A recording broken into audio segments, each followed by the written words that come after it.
Welcome, lords and ladies, back to the realm. I am your host, the Goat King, and today we're doing our first look for the soldier, and we're getting so close. We've got the soldier, and then we've got the witch warper, and I'll probably I'll go through like skills, feats, equipment. I'll go through all that really condensed in like one last video for this series. But yeah, let's get right into the soldier. Let's see. You are a master of area weapons, heavy armor, and taking punishment. You stand in the thick of battle and unleash devastating salvos against your foes, while taking withering fire in return. By laying down a barrage of suppressing fire with powerful weapons, you set your allies up to fulfill their respective roles, while encouraging enemies to focus on you. It sounds like the soldier casts gun. Yeah, so their key attribute is Constitution, and their hit points start at 10 plus their Constitution, so they will be immensely tanky. If they're going for like a full 4 Constitution, then that's 12 hit points per level. No, 14 hit points per level. That's a lot. They'll be like the tankiest character. During combat encounters, you set yourself up on the battlefield to rain down fire with heavy weapons. You then take abuse from foes as they advance through your attacks. During social encounters, you often stand back and let others do the talking, while threatening with your sheer bulk. Sometimes you might surprise others with an insightful take. While exploring, you're at the front of the group. You position yourself so you can take advantage of your weaponry, but also act as a shield for your allies. And in downtime, you generally work long and exhausting jobs. You might take time to retrain certain things you've learned, or tinker with your heavy weapons, and procure new ammunition and upgrades. Let's see, their proficiencies. Trained in perception and reflex, expert in fortitude and will, trained in intimidation, and 3 extra skills plus intelligence, trained in simple, martial, and unarmed attacks, trained in all armor and unarmored defense, and trained in their class DC. Let's see, suppressing fire. You have a knack for using powerful weapons to hinder your foes and prevent them from operating at their peak. If you make an attack with a weapon that has the area trait, such as from the area fire or auto fire actions, you use it in a manner that suppresses your targets. Enemies in the affected area who fail their save against your attack become suppressed until the start of your next turn. A suppressed target takes a -1 circumstance penalty on attack rolls, and a -10 foot status penalty on speeds. Some soldier abilities and class feats interact further with the suppressed condition. You are big debuff. Let's see. Primary target. You can pick out a single target to bring down greater fire on when unleashing the full devastation of your powerful area weaponry. When you make an attack with an area of effect weapon, you can choose a single creature either adjacent to the center point of the attack or the closest to you within a cone or a line to be your primary target. After resolving the area of effect attack, make a ranged strike using your weapon against the selected target. Ignore the unwieldy trait on your weapon when using this action. This follow-up strike consumes an amount of ammo from the weapon equal to its expend, and you can't make this additional strike if you don't have sufficient ammo. If 2 or more creatures are equidistant or closest, you can choose which one is your primary target, and if you successfully hit your primary target with this strike, then the target is suppressed until the start of your next turn. This strike uses the same multiple attack penalty as your area fire or auto fire action, but doesn't count towards your multiple attack penalty. So this looks like it's a way to get around the enemy being able to make a save. I assume reflex save if it's like a gun, but yeah, so this is a way to, you can pick a target and they don't get to do a save, they just become suppressed. Let's see. Soldier fighting styles. Okay, so action hero. You believe that almost any problem can be solved by shooting your way out. Somehow, your sheer bravado and over-the-top actions have a way of working out for you, despite logic often suggesting otherwise. To you, there's no problem that a copious amount of bullets or laser blasts can't cure. Though you can sometimes mix it up and find other solutions if you need. You've become a specialist at wielding automatic weapons and can employ them to devastating effect when confronted with foes. When you successfully make a ranged strike with a weapon with the automatic trait, you suppress the target until the start of your next turn. In addition, when you auto-fire, the size of the cone is equal to the weapon's full range increment instead of half. When using the auto-fire action, you can designate a target anywhere in the cone to be your primary target instead of the target closest to you. So the action hero specializes in the use of automatic weapons. Armor Storm. Your armor is like an extension of your skin or other appropriate surface layer, and you're able to leverage it alongside the heavy weapons you employ. Foes you suppress quickly stumble while attempting to overcome your durability, granting you an edge in absorbing their incoming firepower. You likely move to the forefront and try to focus your enemy's attention on yourself. You never count as being in the area of a ranged weapon you've made an attack with. You gain resistance equal to half your level against attacks made by suppressed targets. You can disarm, grapple, reposition, shove, or trip even if you don't have a free hand. You gain a +1 status bonus to those checks, and when you successfully disarm, grapple, and when you succeed at one of those checks, the creature becomes suppressed until the start of your next turn.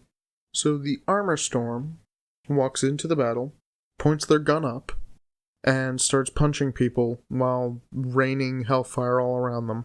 The Bombard. There's nothing like a reliable heavy gun, or maybe several, to get you through tough times. You've come to terms with the fact that your weapons might sometimes hit your allies, but work to minimize such instances of friendly fire.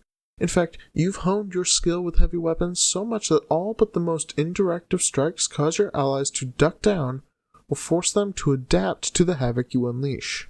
When you attack with an area weapon, you adjust the shot to allow allies to better avoid it. You can select a number of allies within the area of your weapon's fire equal to half your Constitution modifier. Selected allies are unaffected by your attacks. In addition, enemies who succeed but not critically succeed their save against an area of attack you made are still suppressed until the start of your next turn. This is really good if your party has a lot of melee characters that you really want to get in there and you're trying not to punish them for it. Close quarters. While you still have the necessary training to employ heavy weapons, you've learned that it's important to keep a backup for when foes get too close. You may be a skilled Veskarium trooper who knows their way around a Dushko, or a devotee of Zon Shaylin who brings holy wrath with a pain glaive. Blows with heavy close weapons punish your foes just as effectively as when you fire a rotolaser or a missile launcher. When you successfully make a strike with a two-handed melee weapon, you suppress the target until the start of your next turn. In addition, you gain the punitive strike reaction. Triggered, when a creature within your reach uses a manipulated action, makes a ranged strike, uses a move action, or leaves a square during a move action it's using. Your foe's momentary lapse in defense gives you an opening. Ignore the unwieldy trait on your weapon when using this action. Make a melee strike against the triggering creature. If your attack hits, the target is suppressed. If the trigger was a move action, you disrupt the action. This strike doesn't count towards your multiple attack penalty. Your multiple attack penalty does not apply to this strike. Erudite Warrior. Not every solution should be solved with a gun, and sometimes it's better to just talk things through. You've come to appreciate specific facets of a galactic culture and can hold your own in a conversation to avoid unnecessary conflict. However, should a conflict arise, you're the first to display your aptitude with your weapons, cowing foes with your skill. You're trained in diplomacy or society and a lore skill of your choice. When you gain armor expertise, you gain expert proficiency in diplomacy or society. This increases to master proficiency in the selected skill when you gain armor mastery, and again to legendary when you gain legendary armor. You also gain the oppressive presence action. Single action, once per round. You unnerve foes with a look, or similarly attract their attention through your subtle movements or words. Target an enemy creature that you can see within 60 feet. The target becomes suppressed until the start of your next turn. If the targeted enemy targets you with a strike or other offensive action, it loses the suppressed condition from this effect. So the erudite warrior talks a lot of shit, is what it looks like. Fair enough. Walking armory. You wield heavy weaponry and can carry it. When determining your strength for using armor, you can instead choose to use your Constitution modifier. If you already meet the strength requirement for the armor you're wearing, reduce the armor's bulk by 1 to a minimum of 1. In addition, increase the amount of bulk you can carry before being encumbered by half your Constitution modifier rounded up. Increase your maximum carried bulk by your Constitution modifier. Cool. At 3rd level, Fearsome Bulwark, you can use your Constitution modifier for intimidation checks and your strength, and also for athletics checks to reposition or shove. Reflex expertise at 3rd, perception expertise at 5th, soldier weapon expert at 5th. You gain the critical specialization for weapons with the area or automatic traits specifically. Armor expertise at 7th, soldier expertise at 7th, tough as nails at 7th. Your proficiency rank for fortitude saves increased to master, and when you roll a success, you get a critical success. Weapon specialization at 7th, soldier's resolution at 11th, so will saves go to master, and successes become critical successes. Armor mastery at 13th, soldier mastery at 15th, which not only bumps your class DC, but also bumps your weapon DC up, looks like. Let's see. Unshakable Juggernaut at 15th. Fortitude saves go up to Legendary. And when you roll a critical failure, it becomes a failure instead. And fails still half damage from damaging effects. Legendary Armor at 17th. And Legendary Soldier at 19th. Let's see. It looks to be just your class DC. Let's look at these key terms. Area Fire is a special action that can most often be made with weapons that have the area trait. This type of action is used to launch weapons that affect a wide area, such as a cone, line, or a radius. See page yada yada yada for more details on area weapons and the area fire. Auto Fire is a special action that can most often be made with weapons that have the automatic trait. This type of action is used to fire weapons in rapid succession, affecting all foes in a wide cone. And Suppressed. Suppressed is a condition often applied by the soldier when using area and automatic weapons against targets. Suppressed creatures might receive additional conditions and other negative effects using feats with the suppressed trait. A soldier can only apply one such feat at each time they use the action that confers the suppressed trait. Okay, I will look through the feats here real quick, and I'll get right back to you with what I find. So I'm confused about this one. Pin down, single action, requiring that your last action was an area fire or auto fire attack, and you're wielding a weapon with the area or automatic trait. Available at 1st level, you can suppress creatures in your blast zone by pinpointing a shot to impact near them. Select one creature that was in the area of effect of your prior attack. That creature must attempt a save against your attack again, as though it were in the area of effect from your prior attack. Well, that was a requirement to use the feat. This effect suppresses the target but does not deal damage or create any of your attack's normal effects. So is this just a second chance to suppress somebody? And if so, why did they specify as though they were in the area of effect from the prior attack when that was a requirement to use the ability? Because, without that little bit, it's just, oh, okay, make them re-roll their check when they succeeded against being suppressed. Cool. But it sounds like maybe there was supposed to be something else there, and it just kind of got confused. Maybe there'll be a clarification on that. Okay, this one's cool. 2nd level, Menacing Laughter, single action. Auditory trait. Your laughter, or suitable war cry, can somehow be heard over the din of your weapon's fire. Attempt an intimidation check to demoralize each creature within 30 feet who is suppressed. So if you can get a bunch of them suppressed, you can drop another action to just frighten them all as well. Let's see. So this sounds like it's really good. I think it's only pretty good because unless you critically succeed the intimidation check. But both apply a status penalty, so you're not going to further reduce their... You're not going to really further reduce their attacks this way, usually. But you could reduce like their armor class and their saves with this, which would be nice. Let's see, Relentless Endurance is a reaction, once per hour, triggered when you take damage. It just gives you temporary hit points, but last for 1 minute. 1d8 plus 4 at second level, and every 4 levels after you add that much again. So at level 6 it'd be 2d8 plus 8. Cool.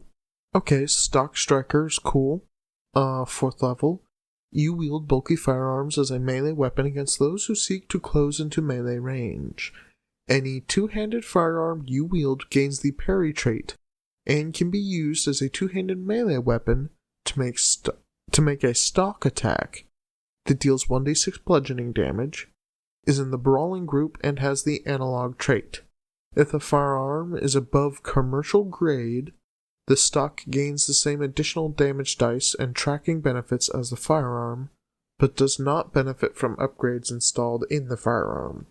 That sounds like there are grades of weapons that do essentially what runes did, and then upgrades to do what the special runes did. Cool. Also, it's like just always having a melee weapon on hand. That's nice. I'm sorry. Deflect Missile reaction at level 8. Triggered, a bomb or missile is thrown or launched within or through your firearm's range. You're requiring you to be wielding a weapon with the area or automatic trait. Soldiers who fight from trenches often use bursts of automatic fire to deflect incoming bombs and missiles by shooting them out of the air. Use 1 expend of the weapon's ammunition, make an attack roll against the reflex DC of the missile or grenade attack. On a success, you deflecting it, causing it to veer harmlessly off course or fail to detonate entirely. Just shooting rockets out of the air, that's cool. It's crazy, but it's cool. Okay, this is cool. Shell Shower, free action, level 10 feet, once per round. Whether you got tired of getting hit in the face or slipping on bullet casings in the middle of a fight, you've learned how to direct your weapon's spent ammunition or vent energy while firing off a barrage. After you make an area fire or auto-fire attack with a weapon, make any number of adjacent squares difficult terrain. If a square was already difficult terrain, it instead becomes greater difficult terrain. I like this. This is cool. This is weird and cool, and I love it. Rocket Jump. 2 actions, level 12 feet. You are wielding an area, burst, weapon, or a missile launcher. You fire your weapon as you jump, using the explosion to propel yourself to new heights, or just out of a situation more dangerous than an explosion.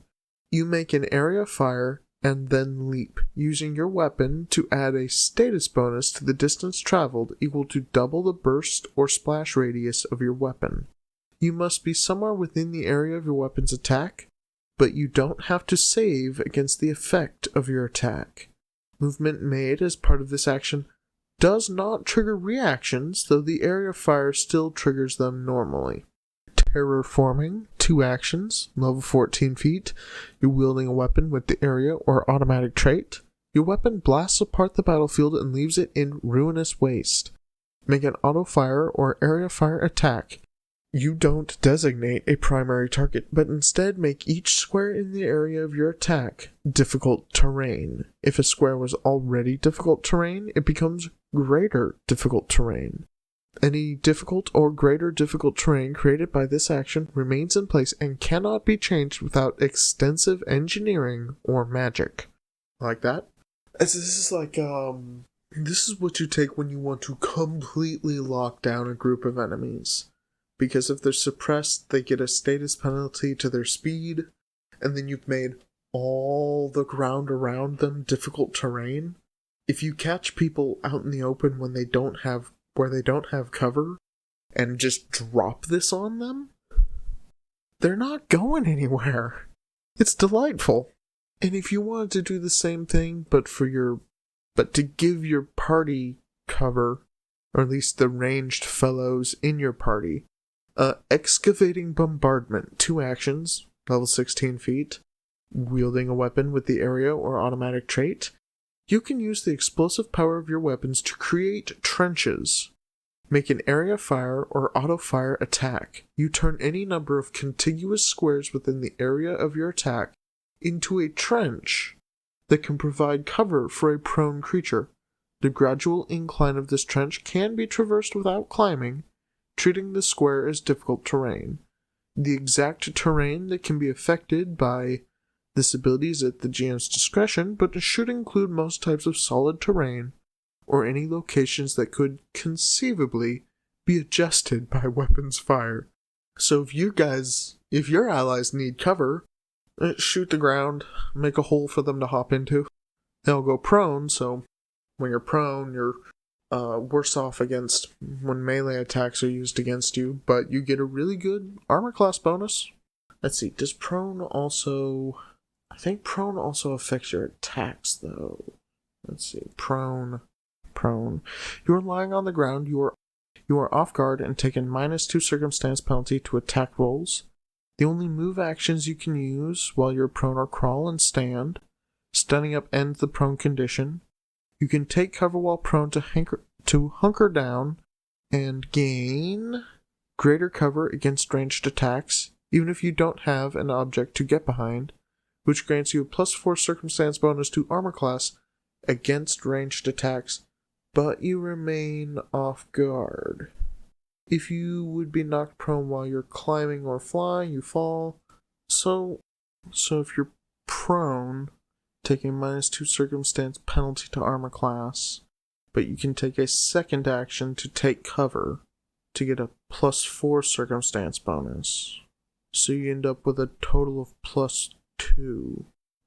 Maybe prone will be a little different in Starfinder, but otherwise that's actually not all that good. Demoratash's Grip. A level 18 feat. You have become a legendary soldier on par with the Saints of Demoratash, and needn't choose between the destructive power of your firearm and the honor of your personal armament. You can wield a 2-handed melee weapon in one hand, and a 2-handed weapon with the area or automatic trait in the other. This does not allow you to wield 2 2-handed melee weapons or 2 2-handed guns, but giant cannon and like a giant battle at same time. Crazy. Level 20. Capstone feat, Living Typhoon. Your destructive power has become second nature as enemies stand in awe of your overwhelming firepower. You can use the area fire or auto fire attacks as a single action. However, you can never make more than 2 area fire or auto fire attacks in the same round. Fair enough. That's just a quick look through the feats. There's a whole lot more there. Let's take a look at what they're trying to achieve in the playtest. First thing here they're worried about, the suppressed condition. This is a humble little new condition for Starfinder, but they're worried that at high levels, you'll have a lot of feats adding special things to the suppressed condition you can apply, and they want to make sure that that isn't so much that it just becomes tedious, but there's enough that it's just a lot of fun to be doing crazy stuff on the battlefield. So this next one is a twofer. They're concerned about making Constitution the main stat, wondering if it should have been Dexterity or Strength, and this tying into the fighting styles, how some of the fighting styles push really hard for melee combat, and how it would have been nice to have Strength for those fighting styles. They're also wondering if the fighting styles are interesting enough, or if they need a little more oomph. Yeah, that was the soldier. Pretty quick, pretty compact, but I think I like where the soldier's at more than I like where the operative's at. They seem like they'll be a lot of fun. pretty solid hit things and then get hit back kind of character, which, depending on your playstyle, you'll get more or less mileage out of, but yeah, I think it's cool. Next time, we'll be doing the Witch Warper, and, which has become a core class, which is cool, but, yeah, just take a look at that art. This big, like, obsidian sword here. It's wild.